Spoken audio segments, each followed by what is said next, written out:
तो क्या इस देश में लोकतंत्र सुरक्षित है? पर यह बात कोई उठाना ही नहीं चाह रहा, इस पर कोई बात करना ही नहीं चाह रहा है, क्योंकि जो बुद्धिजीवी इस पर बात कर सकते थे उनकी आवाजों को दबा दिया गया है, या कुछ बुद्धिजीवी अब डर की वजह से बात नहीं कर रहे हैं। सबको दिखाया जा रहा है ईडी आ जाना या किसी झूठे केस में फंसा देना। अगर तुम्हारे ऊपर ईडी का केस नहीं लग सकता तो कुछ नहीं है, कुछ ऐसा केस बना दो, लड़कीबाजी वाला ही केस बना देंगे। कितना मुश्किल है। आजकल फिल्मों में देखते हो ना, एक व्यक्ति जिसकी छवि बिल्कुल साफ हो उसके ऊपर लड़कीबाजी का आरोप लगा दो। तो जब सच्चाई बोलने वाले चुप हो जाते हैं तो उस देश में जो जनसंख्या पनपती है उस प्रजाति को मैं चुलगौजा प्रजाति कहता हूं। तो अब भारत में चुलगौजों की संख्या बढ़ती जा रही है। चुलगौजा एक प्रजाति है जो गधों को अपना पूर्वज मानते हैं। गधों के सभी लक्षण इन चुलगौजों के अंदर होंगे, और इनकी सबसे बड़ी विशेषता यह होती है चुलगौजों की कि उनके आकाओं के द्वारा कोई भी काम किया जाए, भले ही वो राष्ट्र विरोधी हो, पूरी तरह से गलत हो, इन चुलगौजों का यह धर्म होता है कि उस काम को सही ठहरा देना, फिर चाहे उस निर्णय की वजह से पूरा देश ही गर्त में क्यों ना चला जाए। नोटबंदी हुई इस देश में, सरकार को यह जवाब देना चाहिए कि उस नोटबंदी से क्या फायदा हुआ, क्या नुकसान हुआ। और अगर एक बार नोटबंदी करने से,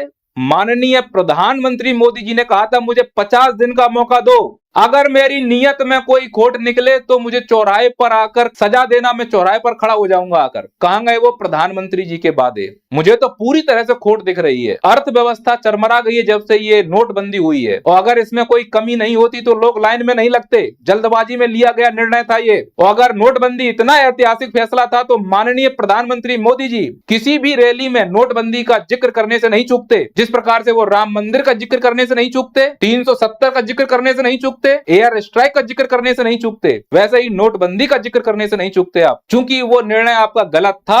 अब चुलगौजों का धर्म है उस गलत निर्णय को सही ठहराना। ये चुलगौजे आपको न्यूज एंकर के रूप में मिलेंगे, या गली मोहल्ले में युवा नेताओं के रूप में इनकी पहचान की जा सकती है। और अगर ये नोटबंदी का निर्णय सही था तो वापस से 2000 के नोट, गुलाबी नोट क्यों बंद किए गए? और मेरा प्रश्न तो ये है माननीय प्रधानमंत्री मोदी जी से कि जब 2016 में नोटबंदी हुई तो आपने आकर बोला था 8 बजे से कि रात को 12 बजे से ये लीगल टेंडर नहीं होंगे 500 और 1000 के नोट। और जब दूसरी बार नोटबंदी यानी 2000 का नोट बंद किया गया तो फिर आपने आकर जनता को संबोधन क्यों नहीं किया? अगर पहली बार शुरुआत आपने की थी तो फिर अंत भी आपको करना चाहिए था। स्पष्ट दिख रहा है कि कहीं ना कहीं आपसे गलती हुई है, नियत में खोट है। पर यह बात उठाने के लिए आपके पास प्रमाण होने चाहिए। दूसरा, अगर आप इस प्रकार की बातें करोगे तो हो सकता है ये मेरा अंतिम वीडियो हो, पर मैं थक गया हूं इस सड़े हुए सिस्टम से। जो मेरे साथ हो सकता है आप कीजिए। इन चुलगौजों को यह लगता है कि जो वर्तमान बीजेपी सरकार है ये हिंदुत्व की हितैषी है, गरीबों की हितैषी है, महिलाओं की हितैषी है। तो क्यों ना पहले इसी पर बात कर ली जाए। इलेक्टोरल बॉन्ड पर हम बात करेंगे बाद में।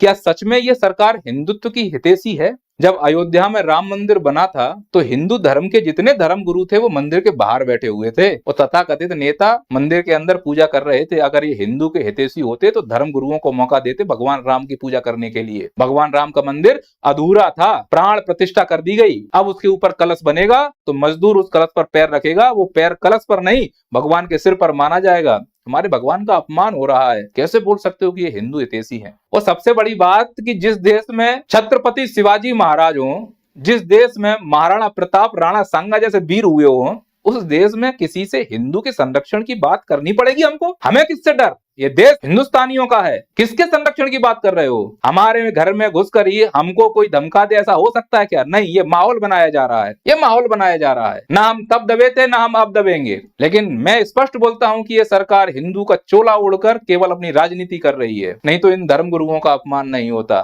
कुछ लोग जो बोलेंगे कि ये सरकार युवाओं के लिए काम कर रही है। अरे मोदी जी ने कहा था 2 करोड़ रोजगार देंगे, फिर बाद में मोदी जी ने उस तिहाड़ी को इंटरव्यू देते हुए कहा था कि क्या आप पकोड़े तलने को रोजगार नहीं मानेंगे? 2 करोड़ से पकोड़े पर आ गए। कैसे मान लूं कि ये सरकार युवाओं के लिए काम करना चाहती है? माननीय मोदी जी, रोजगार और आजीविका में अंतर होता है। पकोड़े तलने से आजीविका चलती, उसे रोजगार नहीं कहते। और अगर ये देश सच में युवाओं की चिंता करता तो जो सरकारी नौकरियों की प्रक्रिया चल रही है, जो कि ज्यादा लंबा नहीं जाएगी, क्योंकि अब टेंडर प्रथा शुरू हो चुकी है चंदे की वजह से, इसीलिए तो सरकारी नौकरियां निरंतर कम होती जा रही हैं। और प्राइवेट में नौकरियां कैसे निकलती हैं वो सबको मालूम है। पर जितनी भी सरकारी नौकरियां निकल रही हैं उसमें भारत का प्रत्येक युवा या तो वैकेंसी बढ़ाने के लिए धरने पे जाता है, या रिजल्ट निकालने के लिए धरने पे जाता है, या फिर पेपर लीक हो जाए इसलिए धरने पर जाता है। उसको सिर्फ और सिर्फ प्रताड़ना मिल रही है। कैसे मान लूं ये सरकार युवाओं की हितैषी है? जिस सरकार को इस देश के युवा की पीठ थपथपानी चाहिए, वही सरकार सत्ता में आने के बाद जब ये युवा अपने आवाज उठाने के लिए दर पे जाते हैं तो उनकी पीठ पर लाठियां भांज दी जाती हैं। कैसे बोल दूं कि ये सरकार युवाओं की हितैषी है। कुछ लोग अजय बोलेंगे गरीबों के कल्याण किया है। मैं मानता हूं इस बार बजट में एमपीआई के द्वारा 25 करोड़ लोगों को गरीबी से बाहर निकाला गया। मोदी जी ने कहा कि 80 करोड़ लोगों को अनाज इसलिए दे रहे हैं जिससे कि वापस वो गरीबी में ना आ जाए। मोदी जी मैं क्लियर कर दूं, 80 करोड़ जो अनाज दे रहे हो आप, उससे भुखमरी दूर होती है, गरीबी नहीं। तो 80 करोड़ अनाज का मतलब है कि भारत में 80 करोड़ लोग भुखमरी के स्तर पर हैं, जो गरीबी से भी खतरनाक स्थिति होती है। गरीबी दूर करने के लिए आप एमपीआई का इस्तेमाल कर रहे हो, जिसमें कई आयाम होते हैं। अनाज भुखमरी का सूचक है, गरीबी का नहीं। तो अगर आप 80 करोड़ लोगों को अनाज दे रहे हो तो आप ये पूरी दुनिया को बताना चाह रहे हो कि देश में गरीबी से भी बदतर हालत है भुखमरी की। और रही बात गरीबों की, तो गरीबों की स्थिति कभी प्लेटफॉर्म पर जाना, रेलवे प्लेटफॉर्म पर जनरल डब्बों में समझ में आएगा कि भेड़ बकरियों की तरह भरकर जाते हैं डब्बों में। बुलेट ट्रेन चलाने वाला यह देश 4 जनरल डब्बे नहीं जोड़ पा रहा है। छठ पूजा होती है बिहार की, जानवरों की तरह भर के जाते हैं ट्रेन में, 2 एक्स्ट्रा ट्रेन की व्यवस्था नहीं हो पा रही है। कैसे मान लूं ये सरकार गरीबों के लिए काम कर रही है। और चिलगोजों की संख्या ज्यादा है, वो तो महिमा मंडल करेंगे कि ये सरकार किसानों की हितैषी है। अरे जिस सरकार में 2-2 बार किसान आंदोलन करें और सरकार उनकी बात को सुनने को तैयार नहीं है, बाद में सरकार फिर थूक कर चाट ले, वो बात अलग है। झुकना पड़े वो बात अलग है। लेकिन एक तरीका होता है कि तुम्हारे दरवाजे पर अगर कोई आ रहा है, इस सरकार की ये हालत है कि अगर युवा किसी संस्था के दरवाजे पर जाए, जैसे मध्य प्रदेश पीएससी में युवा आयोग के सामने धरना देते रहे, कोई भी अधिकारी बात करने नहीं आया। किसान भी धरना दे रहे हैं, आंदोलन कर रहे हैं, अधिकारी कोई आए बात कर ले, एक बार क्या समस्या है अपना ज्ञापन दे दे, आप उनको कन्विंस कर लो। अगर कन्विंस नहीं कर पा रहे तो तुम इसका मतलब उनकी बातों को समझ नहीं पा रहे हो, केवल अपने मन की बात सुनाने में लगे हुए हो। ऐसी मन की बात को अचार डालेंगे अगर तुम सामने वाले मन की बात नहीं सुनना चाह रहे हो। आंदोलन पर बैठा है किसान, कैसे मान लो ये सरकार किसान की हितैषी है। अब चिलगोजे बोलेंगे नहीं ये सरकार तो महिलाओं की सुरक्षा करती है। महिलाओं की सुरक्षा? जिस सरकार में सांसद के ऊपर पहलवानों के शोषण का आरोप है, उसका बाल बांका नहीं हो रहा है, कैसे मान लूं ये सरकार महिलाओं की सुरक्षा करे? मजाक चल रहा है क्या महिलाओं के मामले में? अरे हवसी हैं ये लोग तो। बीजेपी के आईटी सेल के 3 छर्रे, इनके फोटो आप देख पा रहे हो, बड़े बड़े लोगों के साथ फोटो हैं। आईआईटी बीएचयू लड़की के साथ बलात्कार किया था, 60 दिन तक यूपी पुलिस पकड़ नहीं पाई। वो यूपी पुलिस जो रातों रात भैंस ढूंढ लाती है। वो इन हरामखोरों ने मध्य प्रदेश में प्रचार किया था, चुनाव के बाद इनको पकड़वाया गया। कैसे मान लूं ये सरकार महिलाओं की सुरक्षा के लिए काम कर रही है। बिल्किस बानो में 11 आरोपी रिहा हुए, गुजरात में इन हरामखोरों को माला पहना के स्वागत किया गया। मैं कैसे मान लूं ये सरकार महिलाओं की सुरक्षा कर रही है। इसी सरकार में ये भालू जैसा दिखने वाला हैवान, इस हरामखोरों ने बलात्कार किया है, अपने आप को धर्मगुरु बोल रहा है। ये पैरोल पर बाहर आता है वो सरकार की संरक्षण में, क्योंकि ये खड़ा होकर जहां भी बोलेगा तो इसको मानने वाले कई सारे चुलगौजे हैं। तो लगता है भगवान आ गए, भगवान बोलेंगे इसको वोट दो, इसका भी काम, सामने वाली पार्टी का भी काम। चुलगौजे बोलेंगे नहीं स्टार्टअप के लिए किया है, digital India, startup India. Startup India Bharat में पेटीएम के धड़ल्ले उड़ गए, बाइजू रोड पर आ गया। ये जो यूनिकॉर्न नई नई बनी है, अनअकैडमी या फिर ये फिजिक्स वाला, इनके भी लंबे दिन नहीं है, फेफड़े बाहर आने वाले हैं। क्योंकि इस देश में जब चंदा दो ठेका लो प्रोसेस चल रहा है, तो बड़े बड़े उद्योगपति छोटी मोटी मछलियों को पनपने ही नहीं देंगे। वो चाहते हैं कि सब काम हम ही कर लें, चड्डी बनियान से लेकर हेलीकॉप्टर हम ही बेचें, दूसरा कोई डेवलप ही ना हो पाए। सरकार भी उसके सहयोग में खड़ी हुई है।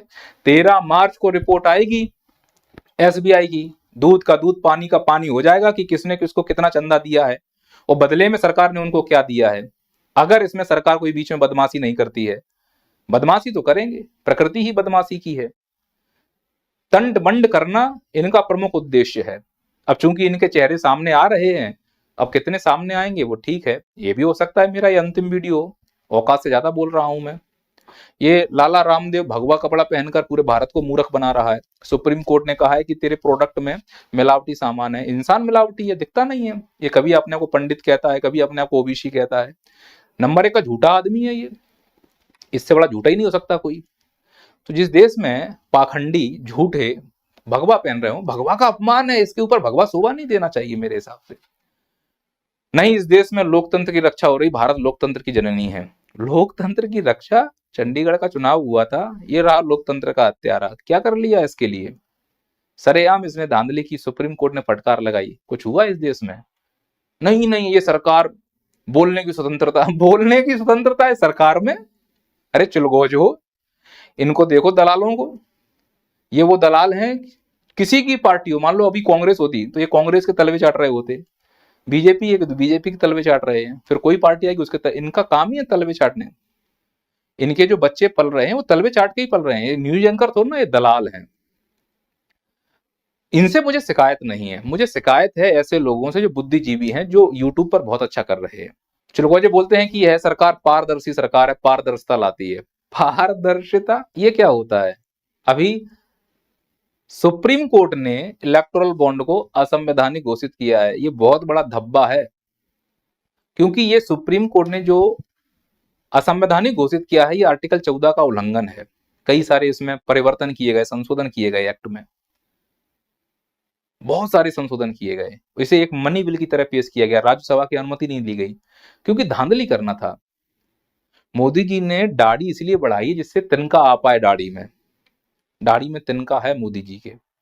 अगर मोदी जी की दाढ़ी में तिनका नहीं होता तो ये इलेक्टोरल बॉन्ड असंवैधानिक घोषित नहीं किया जाता। मोदी जी की दाढ़ी में तिनका नहीं होता तो पीएम केयर फंड का एक एक हिसाब दिया जाता। बोले नागरिकों को हिसाब नहीं देंगे, क्यों नहीं दोगे?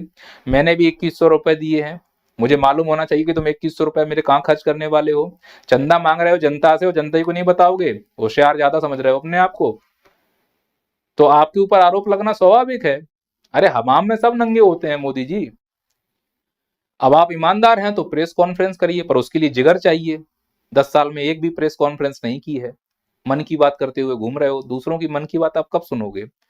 इस देश को अगर विकसित बनाना चाहते हो 2047 तक, तो पारदर्शिता केवल किताबों में नहीं, हकीकत में होनी चाहिए। जमीन पर आकर धरातल पर काम कीजिए। पर जिस प्रकार से आपने सिस्टम बनाया हुआ है, जिसमें एक तानाशाह का लक्षण दिख रहा है, वो निश्चित तौर पर इस देश को विकसित नहीं बना सकता। हाँ, चिलगोजों के लिए विकसित हो जाए तो बात अलग है। पारदर्शिता की बात करते हो आप, जो ये सेल्फी पॉइंट बनाते घूम रहे हो सभी जगह, जब इसके लिए आरटीआई निकलवाया गया तो मालूम चला कि रेलवे स्टेशन पर जो सेल्फी पॉइंट बने उसका खर्चा रेलवे मंत्रालय उठा रहा है। क्यों भाई, ऐसा क्या विशेष है इसमें? और जहां भी आपका अखबार में फोटो, पेट्रोल पंप पे फोटो, सेल्फी पॉइंट पे फोटो, इससे अच्छा अगर आप काम कर लो धरातल पर तो दिल में फोटो आ जाएगा। अब आपको डिसाइड करना है मोदी जी कि आपको लोगों के दिल में आना है या फिर आपको फोटो में आना है। नितिन सेठी की रिपोर्ट था, उन्होंने पहले ही कहा था कि ये जो इलेक्टोरल बॉन्ड है ये असंवैधानिक घोषित होने चाहिए, और 5 सदस्य के इस पीठ ने, सुप्रीम कोर्ट ने इसको आज असंवैधानिक घोषित कर दिया। 15 मार्च का समय है, अब देखो क्या होता है, सरकार कितना करती है। इस इलेक्टोरल बॉन्ड का सबसे ज्यादा जो चंदा आया है वो बीजेपी को आया है, लगभग 6,500 करोड़ रुपए। वो स्पष्ट दिख रहा है ना धांधली। अब जो सरकार अगर सत्ता में है तो फिर वो स्वाभाविक है कि उन लोगों को लुटाएगी ना जो ऊपर बड़े बड़े उद्योगपति हैं।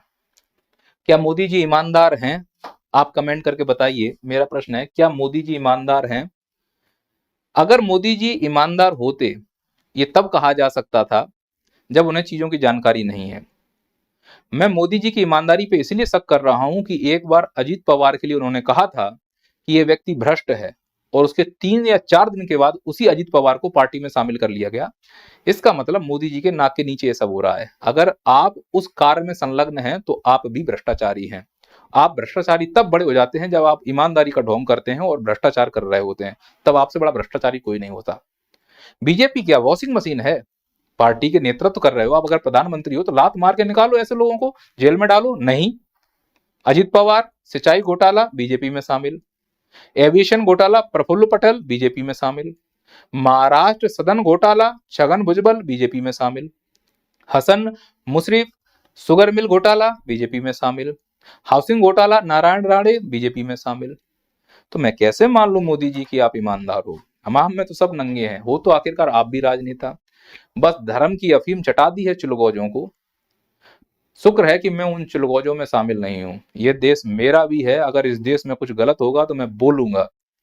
मैं किसी के बाप से नहीं डरूंगा।